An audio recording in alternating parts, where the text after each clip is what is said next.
अस्सलाम वालेकुम, मेरा नाम है उस्मान कुरैशी। मैं हाज़िर हूँ test paper number 3 grade 8 mathematics का।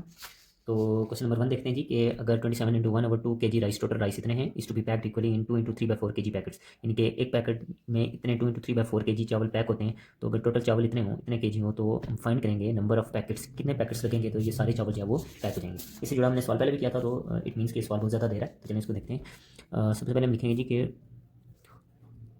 टोटल राइस जो हमने पैक करने हैं वो कितने हैं, वो हैं 27 इंटू 1/2। तो ये बन जाएगा तकरीबन 27 इंटू 2 + 1 55/2 kg राइस। इनके टोटल जो है ना वो राइस इतने जो कि हमने पैक करने हैं। अब देखेंगे कि जो ईच पैकेट का वेट है वो कितना है। वेट ऑफ ईच पैकेट जो है वो कितना है, वो है 2 इंटू 3/4। तो ये अगर हम इसको करें 4 to 0 + 3 11/4 जो है वो kg, यानी कि एक पैकेट के अंदर चावल पैक हो सकते हैं। तो इसको जब हम इससे डिवाइड करेंगे तो हमारे पास आ जाएगा नंबर ऑफ पैकेट्स कितने हैं। Number of packets is equal to this 52/2 divided by this 11/4। हमारे पास आ जाएगा 55/2। मल्टीप्लाई जब करेंगे तो ये उलट हो जाएगी। 2 1 2, 2 2 4, 11 1 1, 11 5 55। तो 5 into 2 that is equal to 10 packets जो कि हमें लगेंगे तमाम चावलों को पैक करने के लिए। जी नेक्स्ट क्वेश्चन है जी हमारे सामने। The area of a square shaped field is 144,000 14,400 square meters. Find the length of its one side. तो स्क्वायर फील्ड है तो इसकी वन साइड फाइंड करनी है। एक ऐसा क्वेश्चन हम प्रीवियस वीडियो में कर चुके हैं। इट मीन इसका हमने स्क्वायर रूट फाइंड करना है, और स्क्वायर रूट फाइंड हम करते हैं डिवीजन मेथड के साथ। सबसे पहले हम देख लेते हैं जी इसका जो एरिया है, एरिया ऑफ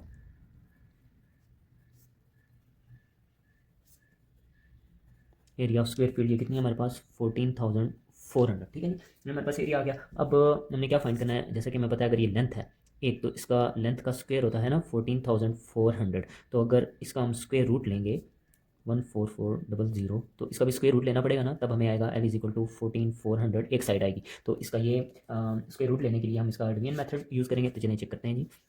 डिवीजन के अंदर हम लिखेंगे 14400 14,400, और इसको 1 के साथ पहले डिवाइड करने की कोशिश करते हैं। 1 1 जार 1, ठीक है जी। नीचे उतारेंगे हम 4, तो 1 का जो डबल है ना वो 2 होता है। ठीक है, 2 1 जार 2। तो अगर मैं यहाँ पे लिखूँ कि 22, ज़रा दो चाहिए ना, ठीक है 22 चाहिए। 2 है ना इधर, 1 का जो डबल है 2 बन जाएगा। तो हमें किसके साथ मल्टीप्लाई करना चाहिए, 2 इधर भी लिखेंगे तो 2 इधर भी लिखेंगे, तो हमारे पास आ जाएगा 22 2 ज़ा 44। ठीक है जी, ये तो सारा हो गया डिवाइड। अब नीचे क्या आएगा 0। ठीक है, हमारे पास 0 आ गया, तो 0 फिर यहाँ पे भी हमारा 0 लगेगा। ठीक है जी, तो हमारे पास जो आंसर है वो आंसर क्या आया, वो आया 120। दैट इज इक्वल टू इसका 14400, इसका square root is equal to 120। ठीक हो गया जी। नेक्स्ट क्वेश्चन देख लेते हैं कि 3 सेट हमारे पास दिए गए हैं। If A set is this, B is equal to this and C is equal to this set, then कहता है वो आप प्रूव करें A union into B union C is equal to A union B union C. ठीक हो गया, हम यहाँ पे लिख लेते हैं। नेक्स्ट पेज निकाल लेते हैं। क्वेश्चन थोड़ा सा लंबा हो सकता है। सबसे पहले हम लिख लेते हैं कि जो चीज़ हमने फाइंड करनी है, फाइंड करना है जी हमने A union B union C is equal to A union B union C. ठीक है जी, जो हम करते होते थे क्या करेंगे, सबसे पहले हम लिखेंगे जी लेफ्ट हैंड साइड सबसे पहले हमने फाइंड करनी है A union B union C. अब इस लेफ्ट हैंड साइड में सबसे पहले फाइंड करेंगे बी यूनियन सी। सबसे पहले हम लिखेंगे सेट बी जो कि है हमारे पास 1,4, फिर लिखेंगे यूनियन, फिर लिखेंगे सेट सी। सेट सी हमारे पास है 2 4 एंड 5। तो B union C is equal to, union का मतलब होता है दोनों सेट्स के एलिमेंट्स को जो है वो इकट्ठा कर लेना। तो हम लिखेंगे 1 2 4 एक दफ़ा और 5। ठीक है जी, अभी साथ इसको ए के साथ मिलाएंगे, A union B union C is equal to set A पहले लिख लेंगे। सेट ए हमारे पास 1 2 3 4 5। ठीक है, यूनियन है बी यूनियन सी जो हमने फाइंड किया है 1 2 4 and 5। So A union B union C is equal to, हम इसको फाइंड करेंगे 1 यूनियन कर रहे हैं ना 2 3 4 एंड 5। ठीक हो गया, ये हमारे पास आ गई लेफ्ट हैंड साइड। अब हम फाइंड करेंगे राइट हैंड साइड जी। राइट हैंड साइड में हमारे पास आ गया A union B union C. सबसे पहले ये ब्रैकेट के अंदर जो चीज़ है वो फाइंड करेंगे। ए यूनियन बी हमारे पास है set A 1 2 3 4 and 5। Union set C हमारे पास है 2 4 and 5। So A union B is equal to 1 2 3 4 and 5। ठीक है, अब इसका यूनियन करेंगे सी के साथ। A union B union C is equal to, ये आ जाएगा सेट ए यूनियन बी पहले लिखेंगे 1 2 3 4 एंड 5। इसका यूनियन बनाएंगे सेट सी के साथ जो कि है हमारे पास 2 4 एंड 5। ठीक है, so A union B union C is equal to, union करना है 1 2 3 4 एंड 5। अच्छा, अब देखिए कि ये दोनों चीज़ें हमने फाइंड की हैं, ये वाली और ये वाली, क्या ये दोनों चीज़ें बराबर आ रही हैं? यस, डेफिनेटली बराबर आ रही हैं, दोनों में सेम एलिमेंट्स हैं। तो हम लिखेंगे so left hand side is equal to right hand side, और हम लिखेंगे ये जो ऊपर क्वेश्चन था कि A union B union C is equal to A union B union C. ठीक हो गया। जी तो नेक्स्ट क्वेश्चन देखते हैं। The marked price of water bottle is 1900, the selling price of this bottle is 1729। यानी कि बोतल, पानी की बोतल के ऊपर जो कीमत लिखी हुई है वो 1900 रुपया है, और जिस कीमत पर वो फरोख्त हो रही है वो 1729 है। तो कहता है आप परसेंटेज फाइंड करें कि इसके ऊपर कितना डिस्काउंट है परसेंटेज का। तो ये मैं पहला जो गेस्ट पेपर मैंने अपलोड किया है उसमें हम फाइंड कर चुके हैं कि इसमें से ये चीज़ माइनस करेंगे तो जो वैल्यू आएगी उसका इसके साथ डिवाइड करके मल्टीप्लाई बाय 100 करेंगे तो हमारे पास आंसर आ गया। नेक्स्ट क्वेश्चन देखते हैं जी। The nth term of arithmetic sequence is this, यानी कि A N is equal to 5n-2 दे दिया गया। कहता है फाइंड द अरिथमेटिक सीक्वेंस। बहुत ही आसान है, हम बारी बारी एन की जगह 1 2 3 पुट करके देखेंगे कि क्या सीक्वेंस बन रहा है। ठीक है, तो फिर हम उसका आंसर ले आएंगे। तो क्वेश्चन इतना लेंथी नहीं है तो इसको इसी के एंड पे ऊपर कर लेते हैं। सबसे पहले हम देखते हैं जी कि जो ए ऑफ एन हमें दिया गया है, ए ऑफ एन क्या है। ठीक है जी, ए ऑफ एन जो दिया गया है 5n-2। ठीक है जी, अब हम क्या करेंगे, putting n is equal to 1। ठीक है, पहले n is equal to 1 put करके देखेंगे कि क्या आंसर आएगा। a1 is equal to 5 into 1 minus 2, a1 is equal to 5 minus 2, a1 is equal to 3। ठीक है, putting n is equal to 2, same उसी तरह a2 is equal to 5 into 2 minus 2 n minus 2, क्या आ जाएगा 8। उसी तरह हम यहाँ पे पुट करेंगे, putting n is equal to 3, a3 is equal to 5 into 3, हम n की जगह वैल्यू पुट करें। ठीक है, minus 2 15 minus 2 is equal to 13, a3 is equal to, so हमारे पास a1 a2 और a3 आ गया। तो हम लिख सकते हैं लास्ट पे, so required arithmetic sequences 3, 8 and 13। Next question देखते हैं जी, अलजेब्रा से रिलेटेड है। कहता है फैक्टराइज करें 25 into A plus B whole square minus 16 into A minus B whole square.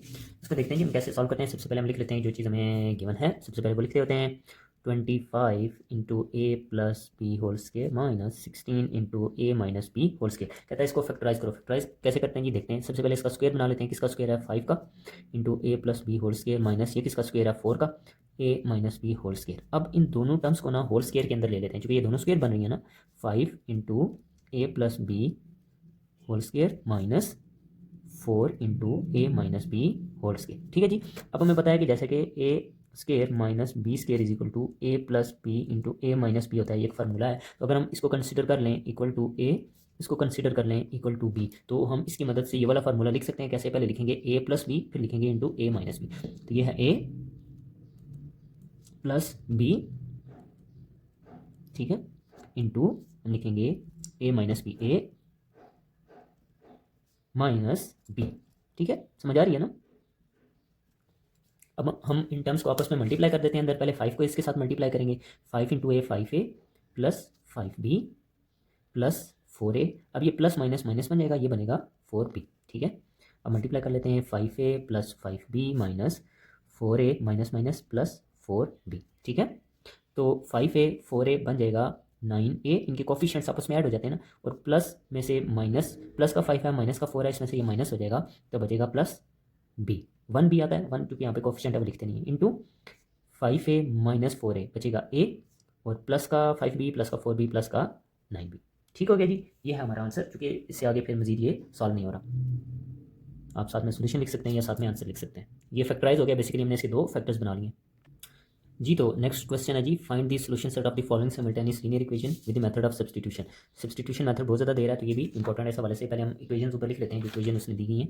Equations हैं जी 2x plus y is equal to 7, इसको हम कह देते हैं 1, और 3x minus 2y is equal to 8 है, ये इसको 2। अब हम देखते हैं कि किस में से हम इजीली वैल्यू निकाल सकते हैं। तो 1 में से निकाल सकते हैं जी, फ्रॉम इक्वेशन 1 में से अगर y की वैल्यू निकाल लें, y is equal to 7 minus 2x। कैसे निकालिए, y इधर ही रहा, बराबर इधर ही रहा, 7 उधर ही रहा, ये 2x इधर प्लस हो रहा था उधर जाएगा तो माइनस का हो गया। ठीक है, अब हम लिखेंगे पुटिंग इन इक्वेशन 2, यानी कि 1 से निकालिए तो 2 में पुट कर देंगे। तो जब 2 में हम पुट करेंगे इसकी वैल्यू तो देखें क्या होता है, 3x minus 2y is equal to 8, 3x minus 2 into y की जगह y की वैल्यू 7 minus 2x is equal to 8, तो आ जाएगा 3x माइनस 14 प्लस 2 2 जार 4 x इज इक्वल टू 8, क्योंकि माइनस माइनस प्लस हो गया, 2 2 जार 4 और x की जगह x।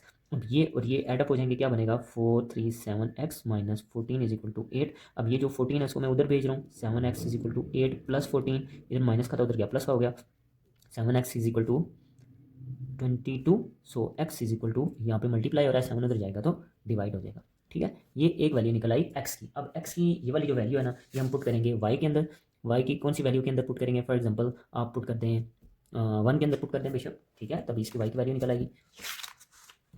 पुटिंग इन इक्वेशन 1, ठीक है जी। 1 के अंदर अगर हम इसकी वैल्यू पुट कर देते हैं तो क्या होगा जी, देखिए 1 है equation, 2x plus y is equal to 7, 2x 22/7 plus y is equal to 7। अब क्या होगा, इसको जो है वो हम मल्टीप्लाई कर देते हैं। चलो यहाँ पे 2 into 22 44 divided by 7 plus y is equal to 7। अब मैं इस पूरी चीज़ को उधर भेज रहा हूँ, ठीक है जी। देखिएगा क्या होगा, y इज इक्वल टू 7। अब यहाँ पे ये प्लस का था ना, उधर जाएगा तो ये माइनस का हो जाएगा, 7 माइनस 44/7। अब एलसीएम ले लेते हैं, एलसीएम आएगा 7, 1 का पढ़ा 7 पे 7 दफ़ा जाएगा तो 7 इंटू 7 49, माइनस की जगह माइनस 7 का टेबल 7 पे 1 टाइम्स जाएगा तो 1 इंटू 44 44, ठीक है जी। y is equal to 49 minus 44 divided by 7, y is equal to 5/7। तो मेरे ख्याल में ये क्वेश्चन पहले भी कर चुके थे लेकिन थोड़ा सा टिके था, तो मैंने कहा हम दोबारा इसको कर लेते हैं। तो x और y दोनों की वैल्यूज आ गई हमारे पास, तो हम लिखेंगे solution set is equal to क्या आएगा, पहले x की वैल्यू 22/7